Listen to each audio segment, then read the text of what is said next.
Hello and नमस्कार दोस्तों, आज हम बात करने वाले हैं Redmi Note 8 के बारे में। तो दोस्तों इस वीडियो में हम जान लेंगे Redmi 8 के प्राइस के बारे में और इसके स्पेसिफिकेशन के बारे में।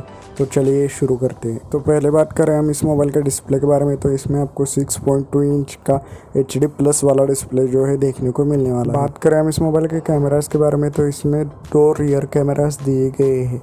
12+2 मेगापिक्सल के ये कैमरास है। साथ ही आपको फ्रंट में 8 मेगापिक्सल की सेल्फी कैमरा भी दी गई है। बात करें हम इस मोबाइल के परफॉर्मेंस के बारे में, तो इसमें स्नैपड्रैगन का 349 वाला प्रोसेसर यूज़ किया गया है, जो कि हाल ही में लॉन्च हुआ था और एक बहुत ही अच्छा प्रोसेसर है। इसका बेस वेरिएंट 4GB 64GB का है। इस मोबाइल में आपको फिंगरप्रिंट सेंसर जो है देखने को मिलता है। साथ ही इस मोबाइल में फेस लॉक भी दिया गया है। हम इस मोबाइल के बैटरी के बारे में, तो इसमें आपको 5000 mAh की बैटरी जो है देखने को मिल जाती है। साथ ही 18 वाट का फास्ट चार्जर सपोर्ट भी मिल जाता है। आखिर में हम बात करें इस मोबाइल के प्राइस के बारे में, तो इसका base variant 4GB plus 64GB की प्राइस 8000 से स्टार्ट होती है और यह मोबाइल फ्लिपकार्ट पर अवेलेबल है।